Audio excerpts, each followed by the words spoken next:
খেলা হবে কি হবে এই সমস্ত আজে বাজে বস্তির শব্দ তারা ব্যবহার করে। এই কারণে কিন্তু শেখ হাসিনাকে গ্রেপ্তার করা হয়নি।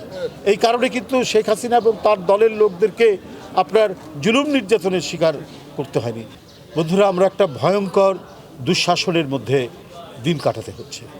এই কারণেই আজকে গোটা জাতি গণতন্ত্রের প্রত্যাশা করছে।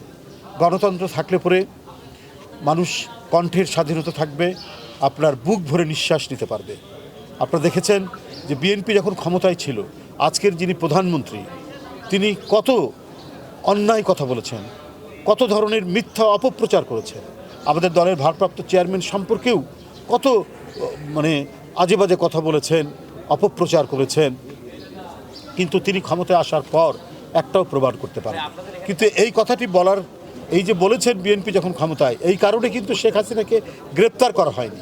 এই কারণে কিন্তু শেখ হাসিনা এবং তার দলের লোকদেরকে আপনার জুলুম নির্যাতনের শিকার করতে হয়নি। সবাই জানে যে মিথ্যে কথা বলছে। আজকে 14 বছর অবৈধভাবে ক্ষমতায় থাকার পরেও তারা যেটা প্রমাণ করতে পারেনি। তো বিএনপি ক্ষমতায় থাকা অবস্থায় তাদের সেই স্বাধীনতা তারা ভোগ করেছে।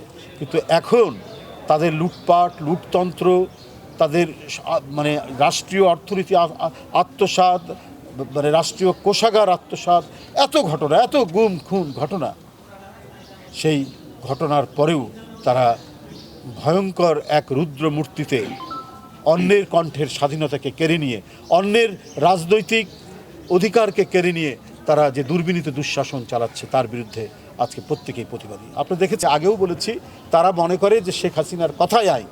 আমরা যারা শেখ হাসিনার তলপি বহন করে, যারা শেখ হাসিনার কর্তৃত্ববাদী শাসন এবং এই ফ্যাসিজমকে যারা সমর্থন করে, তারা যা কিছু করবে সেটাই হচ্ছে বৈধ। এইটা মনে করে আইন শৃঙ্খলা বাহিনীর লোকরা, গোয়েন্দা সংস্থার লোকরা এবং এখন আইন আদালত প্রত্যেকটি শেখ হাসিনার তল্পিবাহক হয়ে দাঁড়িয়েছে যে আমরা কাউকে মানি না, যা ইচ্ছা তাই করব।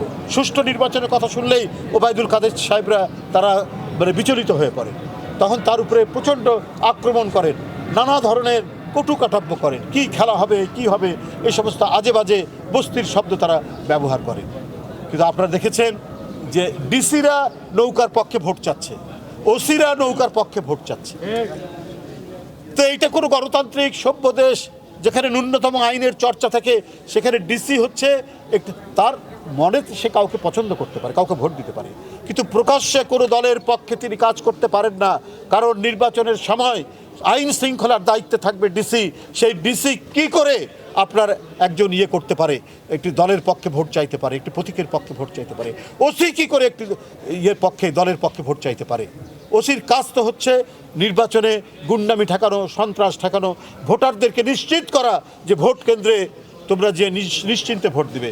সে না করে ওসি যদি নৌকার পক্ষে ভোট চায়, তাহলে শেখ হাসিনার আগামী নির্বাচন কত দুর্বিনীত নির্বাচন হবে, কত একতরফা নির্বাচন হবে, কত গণবিরোধী নির্বাচন হবে, সেটা এখন থেকেই তার আলামতগুলো ফুটে উঠেছে। আমরা ধিক্কার জানাই এই সমস্ত ঘটনা। অবিলম্বে শেখ হাসিনা বিভিন্ন দেশে ঘুরে বেড়াচ্ছেন, বিভিন্নভাবে হাত পা ধরার চেষ্টা করছেন, কিন্তু কোনো লাভ হবে না। আপনার বিরুদ্ধে জনগণ, আজকের বিরুদ্ধে সমস্ত গণতন্ত্রকামী মানুষ দেশে এবং আন্তর্জাতিকভাবে। আপনি আর আইন শৃঙ্খলা বাহিনী দিয়ে জনগণের ঘাড়ে তরবারি রেখে আপনি একতরফা নির্বাচন করবেন, সেই হবে না, সেই কখনোই এটা হতে পারে না।